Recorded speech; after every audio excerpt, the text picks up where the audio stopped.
Hi, இது doctor Nivetha. நம்ம இன்னைக்கு என்ன பார்க்க போறோம் அப்படின்னு பார்த்தீங்கன்னா, பிபி பேஷண்ட் பொறுத்த வரைக்கும் வந்து சால்ட் இன்டேக்கை கம்மியாக எடுத்துக்கோங்க அப்படின்னு சொல்லுவாங்க இல்லையா?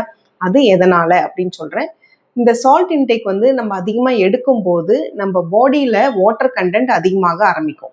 ஸோ அந்த மாதிரி வாட்டர் கண்டென்ட் அதிகமாகும்போது அது எப்படி நமக்கு பாதிப்பு கொடுக்கும் அப்படின்னு கேட்டிங்கன்னா, அந்த வாட்டர் கண்டென்ட் அதிகமாக இருக்கிறது வந்து டைரெக்டாக பிளட் வால்யூமை வந்து இன்க்ரீஸ் பண்ணும். ஸோ அந்த மாதிரி பிளட் வால்யூம் அதிகமாக இன்க்ரீஸ் ஆகும்போது ஆட்டோமேட்டிக்காக நம்மளுடைய ஹார்ட் வந்து பம்ப் பண்ணுறத இன்னும் அதிகமாக ப்ரெஷர் கொடுக்குற மாதிரி இருக்கும். ஸோ அந்த மாதிரி ப்ரெஷர் ஆகும்போது என்ன பண்ணும், சுற்றி இருக்கிற பிளட் வெசல்ஸ் எல்லாத்துக்குமே வந்து ப்ரெஷர் ஓவராக இருக்கும். அதனால தான் வந்து நமக்கு பிபி வந்து இன்க்ரீஸ் ஆகுது சால்ட் எடுத்தா அப்படின்னு சொல்லி நம்ம சொல்கிறோம். பிபி பேஷண்ட் எல்லாருமே சால்ட்டை அவாய்ட் பண்ணி சாப்பிட்றதுக்கு பாருங்கள். எல்லாத்துலேயுமே நம்ம அவாய்ட் பண்ண முடியாது, பட் தவிர்க்க முடிஞ்ச ஃபுட்டில் எல்லாத்துலேயுமே, ஃபார் எக்ஸாம்பிள் இப்போ தயிர் மோர்லாம் வந்து நீங்கள் வந்து சால்ட் இல்லாமல் கூட சாப்பிட்டு பழகிக்கோங்க.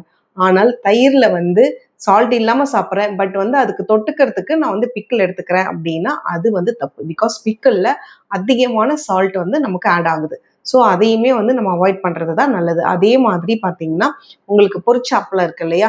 அந்த மாதிரி அப்பளத்துலேயுமே வந்து சால்ட் அதிகமாக இருக்குது. அண்ட் இன்க்ளூடிங் இந்த மேகிலாம் சாப்பிட்றோம் இல்லையா? சின்ன பசங்கலேருந்து பெரியவங்க வரைக்கும் மேக்ஸிமம் எல்லாருமே வந்து மேகி லைக் பண்ணுறீங்க இல்லையா? அந்த மேகிலையுமே பார்த்தீங்கன்னா உங்களுக்கு சால்ட் அதிகமாக இருக்குது. ஸோ பிபி பேஷண்ட் சால்ட்டை அவாய்ட் பண்ணணும்னு சொல்கிறதுக்கு ரீசன் இதுதான். இந்த மாதிரி சால்ட்டை நீங்கள் அதிகமாக எடுக்கும்போது நம்மளோட ஹார்ட் மட்டுமே பாதிக்காது, நம்மளோட கிட்னியும் பாதிக்கும், நம்மளுடைய பிரெயினுமே பாதிக்கும். ஸோ சுற்றி இருக்க ஆர்கன்ஸ் எல்லாமே வந்து ப்ரெஷர் அதிகமாக ஆகிறதுனால பாதிப்படைய ஆரம்பிக்குது. அதனால தான் பிபி பேஷண்ட் வந்து சால்ட்டை கம்மி பண்ணிக்கோங்கன்னு சொல்கிறது. தேங்க்யூ.